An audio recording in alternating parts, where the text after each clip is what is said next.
Welcome into NFL Live. Let's get right to the action from Monday night, starting with game one of the night in Atlanta. We had two great ones. Dan on the call for this one. He's here with us now. Josh Allen and the Bills. Ray Davis for the touchdown. You had to like it if you were a Buffalo Bills fan. The way that the Bills came out in the second half, marched right down the field and got it back within one score. The Bills in striking distance and under a minute left. Bills trailing now 24-14 inside the red zone. Allen's throw right here tipped. Intercepted by D'Angelo Malone. Allen's second interception of the game. The Falcons win 24-14. Here's Josh Allen after the game. It sucks when you feel like two-thirds of your teams, the offense and the defense, are doing their job, and you're the team not to pull your weight. It sucks. So again, gotta get in the film room and learn from our mistakes and move on. All right, we'll get to the Bills in a little bit as we welcome you in. Glad you're with us today. Dan, Nina, Graz, we're all here. And Dan, you were on the call for the game. As I said, what was your big takeaway from this Falcons win over Buffalo at home? Yeah, that young talent is starting to really learn how to play NFL football. I fully expect Bijan Robinson to be at or very near the top of the MVP list come November. I think if you're an NFC playoff team, if you're the Philadelphia Eagles, if you're the Los Angeles Rams, the Minnesota Vikings, can you stop the outside zone? That's unapologetically who this football team is with their two backs, Robinson and Algier. And if you defensively can't corral that, can't set the edge, can't run through the backside of the gaps and tackle very well, this team's going to be a problem. And so all those NFC playoff teams, man, this is a football team that has a clear identity on offense of what they want to do. And their young stars of Bijan and Drake London and Michael Penix are just, at least offensively, starting to put it together. They're great. But for Falcons fans, I feel like the revelation has to have had been, or has to, what was last night, watching a pass rush for the first time in like 15 plus years. I mean, I'm sure it must have felt like a revelation. Watching back some of those pressures, the two players who jumped out to me on tape were the two backers, Caden Ellis and Divine Diablo. They blitzed a great deal, the most that Josh Allen has been blitzed in quite some time. And they had a 44% pressure rate. Made a ton of sense, by the way, leaning into that, because Caden Ellis, I think, is one of the best blitzing linebackers in football. But the other thing that really jumped out to me, Dan, watching them, is not only were they able to pressure Allen, they were able to contain him while they were blitzing. And Ellis in particular, my goodness, it wasn't him hanging back and spying. He was coming as a rusher, but then keeping eyes on Allen. And there were so many moments where in the past you felt like, oh, Allen's going to take off. He's going to scramble for a first down. And the backers were able to track him down. Just an outstanding performance by those two as part of what I'm sure for Falcons fans was a very exciting night. Yeah, I totally agree with the defense. They were in conversation. They were very clear, we're going to go after this offense. And I go back to the first touchdown, really the only touchdown pass for the game for Josh Allen in the first half, 3rd and forever. They play zone. They 4-man rush him. He's got all day to throw. From that moment on, it was like, hey, we're going to go after you. I think you saw how much A.J. Terrell matters to that defense. Jalen Walker also attached with Ellis as a spy and a rusher. Raheem Morris, who's the head coach, said after the bye week, he truly believes that their young, athletic defensive talent is just starting to understand, how important that day-to-day is in the NFL and being coachable. They're talented as anybody on defense when it comes to speed and athleticism. Yeah, and they are young, which I think that's really important. So they can young. all kind of grow up together, which is maybe scary for their opponents. Graz, 2 straight losses for the Bills. Are some changes on the horizon in Buffalo? Yeah, they're heading into the bye week now, Laura. I think they'll sort of get in the lab as coaches and figure out how they need to adjust this offense. Ever since Joe Brady took over as the offensive coordinator midway through the 2023 season, this offense has been extremely disciplined and extremely run-heavy and averse to turnovers. They turned the ball over 8 times total last year in 20 games, counting the postseason. So now they're turning it over again. Now teams are going after Josh Allen. They've figured out how to contain him. They're not scared of getting beat on the back end. Bills may have to make some adjustments that require them to take more shots down the field. And with 3 weeks till the trade deadline, Laura, I think this is a team that has shown that it will be active in season in terms of seeking improvements. And I wouldn't be surprised to see them on the hunt for an offensive playmaker that could help them down the field. I know Brandon Beane, their GM, gets annoyed when people talk about how they don't have a number one wide receiver, but it doesn't seem like the Falcons were too scared of anybody beating them down the field last night. Yeah, you're absolutely right. This team actually, the offense, reminds me a little bit of the Ravens a few years ago, where if they can't run the ball in dominant fashion, that's both the back and the quarterback, then teams aren't afraid to send pressure because, Dan, as you said, they don't have anyone who's winning downfield. And you remember a few years ago, Lamar Jackson put up terrible numbers against the blitz. He was often in the exact same situation that we're seeing Josh Allen right now. If I'm Buffalo, I'm calling New Orleans. Rashid Shaheed, maybe Chris Olave. That one seems a little bit less likely. Yeah. But they absolutely need downfield speed because right now this group, they were affected by the absence of Kincaid and Palmer, but I still think that they need more. I agree with you that it's worthy to add downfield speed. I think that can be true while also being real. They were down 8 starters for most of that football game last night on both sides of the ball, so yes, they're going to have to play better defensively. They're going to have to be more gap sound. They're going to have to tackle better. But they also have to get a lot of their weaponry back to really gauge where this defense and really where the team is as a whole.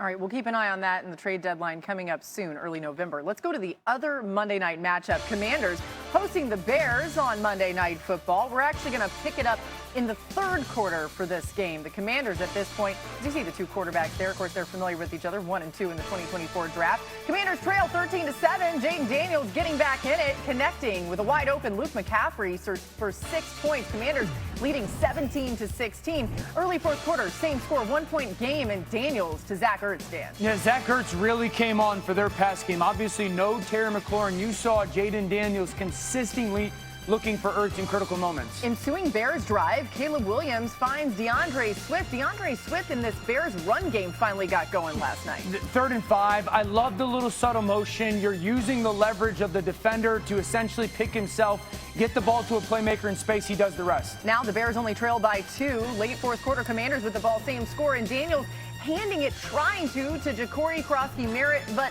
they fumble the exchange. Could have been a slippery ball. Either way, Daniels took ownership of that moment, but a huge opportunity for the Bears. Next Bears possession, trying to make something happen here. Could they get in field goal range? Swift gets the carry, the big gain, and now they are in field goal range. Jake Moody, who just joined the team, he's got an opportunity to win this thing, and sure enough, Jake Moody nails that kick. The Bears win 25-24. We talked to Caleb Williams after the game, and here's what he had to say about their 3rd straight win in Chicago. That's who we are. We fight. That's what Coach said. We went 0-2 the first 2 games. We tied it back up, went 2-2, and now we're 3-2 because of our fight, because of our how we face adversity and how we come through and come together. So cool for Jake Moody. The entire night we're like, oh my goodness, is this going to come down to him? And then sure enough, it does. Was it good vibes in there? It was. It was awesome vibes. Yeah. It would have been either way. I mean, maybe not for Commanders fans. But, Dan, the Bears did find a way to win. They were able to set up that game-winning field goal. Take us through how that happened. Yeah, first of all, the 3rd and 5 conversion was huge when it comes to just play design. And then the understanding of situational football to really get that second run into field goal range. So 3rd and 5. You want to give yourself the best chance for success. So Chicago comes out, and we see it all the time, 1, 2, 3, 4. 4-by-1 formation. Now, this matters because if I was the offense and I want to throw against a lesser defender, the 4-by-1 makes the nickel defender, the pass coverage guy, you're over there. So then that leaves a linebacker backside. Well, I want to, as an offense, throw to my skill guy in the linebacker. So I motion over the tight end. Washington leaves the nickel, Sanger still backside. Great, so I'm going to take advantage of my linebacker on my tight end matchup. Now, a couple things have to be important on your pass concept. I want to pay attention to Rome Odunze. When this ball is going to get snapped, you're going to see Rome Odunze free release and get vertical. I need you to get vertical if I'm the Bears. 2 reasons why. Rome, when you push vertical, the defense feels your speed because as he goes vertical here, okay, this linebacker needs to continue to drop because Rome could be running this in route. Okay, he has to carry depth. Rome, I need you to push vertical because as you push vertical and can run that corner, that defensive back has to gain depth. So I'm taking the coverage and lifting it. Now I want to go to my tight end Loveland, okay? When you get there, two things advantage for me. You're now just a body presence on that defensive end. It's not going to be a chip, it's just a body presence, so I'm helping to tackle. The second thing is, I need you to do what we call an arc release, meaning widen. Okay, see, this is really important. As he widens and Rome pushes vertical, you're going to see both of them separate. What I'm trying to do is lift the coverage, and when you lift that coverage, that separation as an offense is huge here. Because now there's a void in that zone defense. Once you get your depth, turn around, get the catch. Huge conversion. Now let's go to the run that basically secures field goal range. You're expecting man coverage. The tight end is out here by himself. He's matched by safety. Everybody on the offense knows it's going to be man coverage. You want toss crack to be a part of your offense in man coverage. What does that mean? This receiver going to crack on that defensive end. When he does, I now get to pull my tackle. Remember, it's man coverage. So once DJ Moore goes down inside, he's also going to take two, meaning that corner has to carry him in man, but then he's blocking a second guy because that's his responsibility. Beautiful job right now by the pin of those perimeter players. Darnell Wright's going to do an outstanding job of getting to the perimeter, stabbing one defensive lineman. So now look at all the space as an offense you've secured. We've got our field goal range, and then it's a really good job by Swift of then getting inside Wright's perimeter block. Really good by Ben Johnson, designing really an easy completion for Caleb Williams in that offense and taking advantage of a matchup. And then beautiful understanding of confirm the coverage. It's a great play call, toss crack versus man coverage. Wright does a really good job, and Swift catches the perimeter and a cutback, and that's really what gets them in field goal range. Yeah, there was a lot of talk that Ben Johnson said after the bye week. They felt like they put a lot more in. Caleb Williams even telling me before the game he felt he had a lot more of an understanding of the offense. Huge. You can see that coming together. And Mina, now with a 5-game sample size of these two, it does look like it's coming together a little bit with Ben Johnson and Caleb. What stands out to you? This is the most Lionsy this offense has looked all year long. And it all starts with how they ran the ball. This has not been a good run game for most of this season. They were phenomenal yesterday. DeAndre Swift averaged nearly 5 yards before contact per carry. It was the best of any back in the NFL. Going back and watching the under center outside zone runs, it just finally felt like the offensive line had cohered because, you know, in outside zone, you got to move together as a unit and move with athleticism and speed. And Dan, like, they were extraordinary, particularly when they ran to right side on the right side. On top of that, and you highlighted this when you pointed out the final play, the toss crack, the perimeter players. Again, Detroit-like, throwing blocks there, clearing lanes for the back. And the other thing I'll note is, again, similar to Detroit, you could feel the backers, the Washington Commanders backers, fearful of play action over the middle of the field, so they were almost hesitant at times to play the run too quickly. These are all things we've seen the Lions do over the last few years forever. This is the first time I felt like watching Chicago. We were seeing it with the Bears as well. I think it's interesting they had the early season bye and that they went into it with 2 straight victories. So you get into the bye week and you can make those adjustments. People are feeling good about where they stand because they won 2 in a row heading into the bye, and they can build on it. You go back to the offseason and training camp when Ben Johnson was installing his program in Chicago. We heard this many times from a lot of different people. He was hard on them. He was hard on Caleb Williams. He was hard on the team during practices. And I think one of the things that came out of that was an understanding that, hey, we're all going through something tough together. And now you have guys that are playing with a level of confidence. Caleb Williams, you know, last year he's running around making hero plays. Last night he's, 3rd and 5, I'm going to get 7. I think what's really interesting about this is Caleb Williams having the confidence to operate within the offense, an offense being built to maximize his strength and give him that confidence. And I think that's what you're seeing playing out. Not that there won't continue to be ups and downs, but I think you're seeing the fruits of Ben Johnson's offseason. Yeah, there were mistakes throughout this game, right? But even just being on the sideline watching them, Caleb Williams had this intensity about him the entire time. It was like no matter what it was going to take, they just felt like they weren't going to be denied. They were on the road. It was a crazy environment. Credit to the Bears for getting that done. All right, we're just getting started here on NFL Live. Jerry Jones wasn't happy after Sunday's loss, but he says there's a bright side. Find out what's got Jerry looking at the glass half full. Plus, the Steelers are preparing to take on the Bengals this Thursday night, but it's the Browns getting the side eye from Mike Tomlin after their NFL Live. Hey, the Rams got the win over the Ravens on Sunday. They stopped 2 Ravens tush-push attempts as part of a goal line stand late in the first half and then scored 14 unanswered points in the second to take it.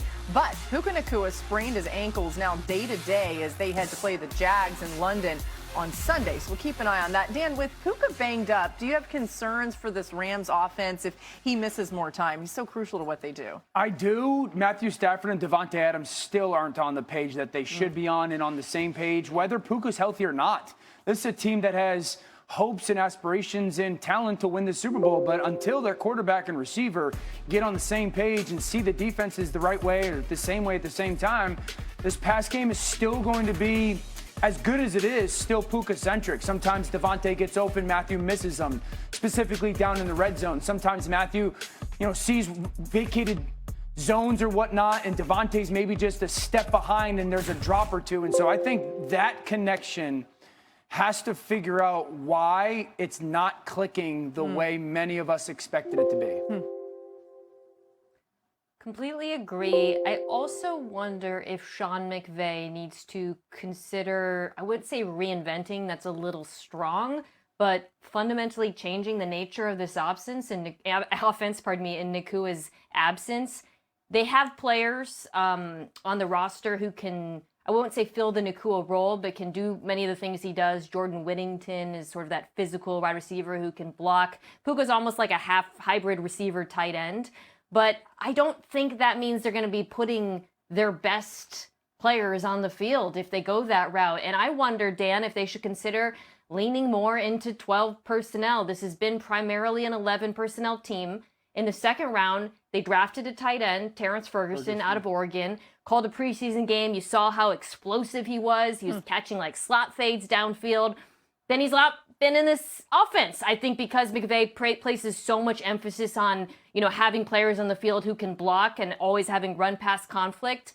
But he might be the most explosive option they've got at the tight end position. And I do wonder if you're Sean McVay, instead of just trying to replicate what you did with Nacua, if you consider changing the nature of what you do in the passing attack to get different players on the field. Yeah, I don't disagree with the 12 thing. Then you live in a world, again, where there's a Puka or no Puka. I'm living in that Puka is going to be a part of these conversations. Again, this is a Super Bowl contender. Yeah. If you live in 12, right. I would argue that you're not very vertically fast. There's not a lot of vertical stretch because it's Puka and Devontae. This guy is fast, though. Ferg is, but you know what I'm talking? You're not Tutu Atwell. You would make the claim that you want him to be on the field just because of his vertical speed. Yeah. And Mina, I know we've talked about this as well. You watch their tape, and all I wrote down often is, this is a good, efficient run. This is a good, efficient run. 2 or 3 of them happened last week where they were explosive, but it's still, the explosives are still very one-sided and only pass game centric. It's really interesting. And by the way, Nacua is getting 32% of the Rams targets this season, and that's good for 5th highest rate of any player in the NFL. That's how much they've relied on him. But Devontae and Matthew have to figure it out. That would change the way we look at this, right? Totally. Look out for Ferguson, though. Tell us, Mina. Talented. All right, coming up, it's a battle of the old guy quarterbacks. Oh, my goodness. Aaron Rodgers and Joe Flacco facing off on Thursday night. Wait till you hear let's talk about a little more of this action coming up. The Steelers returned from the bye week with a 23-9 victory over the Browns to get Pittsburgh to a 4-1 record. And Steelers head coach Mike Tomlin had some thoughts about his NFC North rivals, trading quarterback Joe Flacco within the division ahead of their matchup on Thursday night with Cincinnati. Here's what he said. To be honest, it was shocking to me. Andrew Berry must be a lot smarter than me or us because it doesn't make sense to me to trade a quarterback that you think enough of to make your opening day starter to a division opponent that's hurting in that area. But that's just my personal feelings. I mean, Dan, when the trade happened, we kind of said something similar, right? Does he have a point? He absolutely has a point. I don't know if I've ever heard a coach come out and say it in that way. We've often had hypothetical trade conversations on this show, and we'll throw out Micah Parsons going to the Washington Commanders, and everyone's like, well, they would never do that because it's in the division. But I've never heard a coach be like, oh, that was not a smart interdivision or NFL or competitive football decision. So hats off to Mike Tomlin. I think he has a point totally, but the Browns did what the Browns wanted to do. Yeah. Mina? I mean, I think if you gave Mike Tomlin truth serum, he would admit that he has zero fear of facing Joe Flacco, which is why the Browns traded him. He was 32nd in QBR. He was playing incredibly poorly in Cleveland. Anytime you can trade a quarterback who is statistically the worst quarterback in the NFL and get draft capital, you do it. I don't care who your competition is. I do not think they made the Bengals better, but I understand people feel some kind of way about interdivision trades, and it's not a common practice. I do not believe that the Browns deserve much criticism, though, for doing it in this particular case, given the way the player was playing. Let Joe Flacco keep the Bengals afloat. Burrow come back, and Mike Tomlin's going to be like, All right, we'll check back in on that. told you. Okay. New on NFL Live, Aaron Rodgers talks about facing another quarterback over 40 and Joe Flacco on Thursday. Great for all the old guys, you know. I know that when I watch other sports, maybe it's because I'm the older guy, but I tend to pull for the older guys to win championships. I've been friends with Steph for a long time. Steph is one of the older guys in the NBA now. So anytime the Warriors are playing, I'm always pulling for Steph to ball out for them to win. But it's great. Battle of the old guys. Rodgers and company starting to roll, though, by the way, as they head into this Thursday matchup with the Bengals. Mina, what are you seeing from this Pittsburgh offense that's helping them have success? I think the offense is exactly what Arthur Smith dreamed it would be this offseason, this last week. You put heavy bodies on the field, you run the ball, you play action off of it, and they didn't run extremely well. They ran better the prior week, but they ran well enough to the point where Cleveland consistently sold out to stop it, so they had one-on-ones on the outside. That, to me, Dan, is a viable formula for this Steelers team. They're not going to throw it all over the yard. Rodgers hit on a couple of deep balls in this one, which was a difference for him. But if they can continue running the ball well out of those heavy formations, hitting some play action shots, I do think that they can move the ball well enough, coupled with the defense playing better. I really like this offense right now in Pittsburgh. It's an offense that I look forward to watching each week because of the newness and the wrinkles that get added to it. I could break their offense down into three categories. Number one, the 6 offensive line and 1 and/or 2 tight end grouping. We've seen this start a couple weeks ago in Pittsburgh. The thing is, they're adding to it. They're putting more plays into that grouping. When it first started, it was really just one play. 6 different ways they did it last week were 6 offensive linemen, tight end, get the quarterback on the move. There's play action. That was the first play of the game. Love that Arthur Smith comes out and does that. 6 offensive linemen with motion, weak zone. Okay, so that's the second play in this 6 offensive lineman group. 6 offensive linemen, same motion, a little bit of weak zone, but just pitch. Really nice cut by the back here. So that's 3 plays in this grouping. Now that same similar motion, shotgun, ball fake, perimeter screen. There's 4 plays out of that same offensive personnel grouping. There's that motion. Now they really go with a pass concept to the bottom of the screen. And I love this. They're taking that 6th offensive lineman and treating it as a swing screen out in front of the back as a check down and then the jet sweep. That's 6 different plays that they have out of that offensive, or the 6 offensive linemen and double tight end grouping. I love that out of Pittsburgh. One of my favorite things every week. It's 6 offensive linemen, but it's really 7 because Darnell Washington, the tight end, and every week, reliably, the defense just completely forgets to cover him altogether. Yeah. And he got a big play in this one early in the game. But I'm telling you, every week, because he is such a dominant blocker and he is part of what Dan is describing, he is completely forgotten. The Steelers are going to keep doing that. I love it. You know what old guy quarterbacks really don't like is getting pressured. Aaron Rodgers, by the way, was not pressured in any of his 11 second-half dropbacks in Sunday's win over the Browns. Thinking about the Myles Garrett's on the other side, that's pretty remarkable. It's part of that category. The 6 offensive line stuff helps them run them, but then they move them. So that's a big part of it. And then it's either quick game or DK one-on-one. And that's kind of the 3 groupings of their offensive line, or their offensive scheme. I love how excited we are to talk about these Steelers. All right, let's bring Graz back in for some more top stories. Graz, let's kick it off in Tennessee. What's going on there?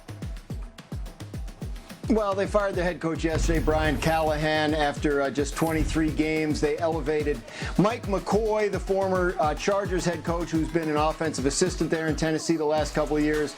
He'll be the interim head coach for the rest of the year, and then they'll get to work in the offseason on finding the full-time replacement who will be charged with shepherding Cam Ward through the early stages of his development. But Brian Callahan, who thought he was going to get that chance, will not. Speaking of young quarterbacks, J.J. McCarthy in Minnesota, the hope is to get him back on the practice field this week and in line to start coming off the bye. Problem is, we don't know if he's fully healthy yet. We don't know if Carson Wentz is fully healthy. He got banged up ahead of the bye. So what the Vikings are saying now is they have to see who's healthy and make a decision about who can play. If everyone's healthy, they still plan to go back to J.J. McCarthy. The Kansas City Chiefs are heating up and getting their best wide receiver back. Rashee Rice reinstated from his 6-game personal conduct policy suspension. He is not going to be eased back into action, from what I understand. They are excited to have him back. They feel like their offense can take it to another level with Rice back in the fold. I think he gets a full workload right away. He hasn't played in so long. He's champing at the bit. And if there is enough time left in the show to do the Buccaneers injury situations, we should do it. Emeka Egbuka, the stellar rookie wide receiver, injured his hamstring Sunday. He's having an MRI today to determine how long he'll have to miss. They're hopeful to get Mike Evans back from his hamstring injury this week. Chris Godwin, who is having his struggles coming back from last season's season-ending injury, will not play this week, according to head coach Todd Bowles. Neither will starting running back Bucky Irving. The Buccaneers extremely banged up, and if Evans can't make it back and Egbuka has to miss time, then it's going to be Baker throwing to Sterling Shepard and all those guys named Johnson. Goodness. Yeah, we'll see him on Monday Night Football against the Lions and see what they can do. The Lions also banged up. Where we're potentially our strongest is pass rush. And we've got the most capable pass rushers that we've had. And we've got the ability to really rotate our players, which is very important in pass rush because that's probably you exert more energy there than any place else. There's ways that we can take our personnel and address what happened to us Sunday. Okay, Jerry. We need to get in the All-22. I love it. Some interesting thoughts coming off a loss to the Panthers. Dan, what went wrong for the Cowboys on Sunday in Carolina? I actually thought that the Carolina defense outperformed the Cowboys offense. Now, Dak was really good. Pickens made some plays. But there were some red zone opportunities for this offense that they just didn't get done. And that really hurt. Now, they scored 27. There's no question about it. But with the way their defense is playing, that's not going to be enough. And so there's 2 or 3 times that they're down in the red zone and they don't score touchdowns. They got to kick field goals. I absolutely think this is a team that 4th and 5 or less, once you pass the 50-yard line, should absolutely go for it instead of kicking field goals. The Jets fell to 0-5 on Sunday when they lost in London to the Broncos. Mina, what went wrong for Aaron Glenn and the Jets in that one? Yeah, no mystery here. One of the worst offensive performances, I think, statistically of all time. But to narrow the specificity, Justin Fields just did not pull the trigger in this game. It's been a problem at times with him over the course of his career. I actually think he has been better at it earlier. But in this particular game, he's just showed such hesitancy to throw the ball. Guys weren't always open, but there were moments where he could have thrown, particularly to Garrett Wilson, and I was just screaming at the tape saying, throw the ball, as I'm sure Jets fans were. She actually was, you guys. Seattle defeated the Jags on Sunday. Graz, you were in the building. What went wrong for the Jaguars? Seattle really just beat them up front with their defensive front. Seattle's so banged up on the back end, but they dominated with their defensive line. Jaguars were using a backup center. I'm talking to some of their people before the game. They were talking about the adjustments they would have to make, helping with guards, run more outside as opposed to up the middle. None of it worked. Byron Murphy, Leonard Williams, that crew was just dominant and just pressured Trevor Lawrence into problems all day, and the Jaguars could never get their run game going. All right, only the Browns have allowed fewer yards per rush than the Seahawks defense this season. They're allowing just 3.3 yards per carry this season. That would break the franchise record. And they rank 6th in yards before contact, 2nd in yards after contact allowed on the ground this season. So, Mina, the Seattle defense means business this year. What stood out to you through now week 6 that you've seen so far? Oh my God, those numbers are beautiful. Oh, there's so much to talk about. I'll say this. I just love the way Mike Macdonald leans into the versatility of his defensive stars. And watching this game back, 2 players really jumped out to me. One was Leonard Williams. Yesterday I said he's like the best defensive player that no one ever talks about. Watching some of the pressures and sacks, he was just lined up everywhere. On the sacks, he was at 3 tech, 1 tech, 9 tech outside of Nwosu at one point, 5 tech multiple times. McDonald's just so good at using him, particularly on overloads to get the matchups he wants. And he is fantastic. And then the other one, and this was new, Nick Emenwari, the rookie who hasn't really played this year because he's been hurt, sort of a hybrid safety that they got in the second round. In this game, he was mostly in the slot, but they had him in the box, and then he put him on the line of scrimmage and sent him as a blitzer a couple times, and he forced incompletions. That is something to monitor going forward because his ability to do that, he's so explosive, is going to create doubt in the minds of quarterbacks the same way that Kyle Hamilton did back in Baltimore, especially when Julian Love and Devin Witherspoon are back on the field. Just a really, really special performance from those 2 players. I was literally going to say he's found his Kyle Hamilton, and you just took it. So I totally agree with that. So you stopped the run on early down, Seattle, and now this 4-man rush is something that offensively it's a problem to deal with, not only because of Leonard Williams, but really all 4 of those guys. So it's really the concept of like solo overload. What I mean by that is Nwosu right now is by himself out here, okay? So you have to ask yourself as an offense, do you have a tackle that can block him one-on-one? And then you get this overload backside of Leonard Williams, DeMarcus Lawrence, and Boye Mafe. So this is a problem offensively because if you think you can block him one-on-one, great. If you can't, you have number problems backside. Now, this is what happens. What they do in these situations is they're taking this internal picture and burying your offensive lineman. If you look at this right now, 3 offensive linemen for Jacksonville, blocking 2. So you've created one-on-one and one-on-one, but you've only rushed 4. Then they get into that attack mode. Those one-on-one perimeter players on the outside or perimeter rushers on the outside win. That was in Nwosu by himself. This time, DeMarcus Lawrence to the right by himself. Can you block him one-on-one? And then you got Murphy, Leonard Williams, and Nwosu here. And now, again, we want to create these internal problems for you to take numbers and then get those one-on-ones. There's this internal game. How many people are blocking? 3-on-2, but I have a one-on-one there. I have a one-on-one there. The Seattle Seahawks are taking this 4-man pressure with this solo overload and burying your numbers. This time, Boye Mafe's by himself, right? Boye Mafe's right here by himself. Murphy, Leonard Williams, and then DeMarcus Lawrence. Can you block him one-on-one? If you think you can block him one-on-one, great numbers, but that's a problem. This time, look at this 2-man game because this is called that TE stunt where the tackle goes in, the end comes underneath. It's only 2-on-2 because these 3 are blocking those 2. Advantage Seattle with their rush and DeMarcus Lawrence.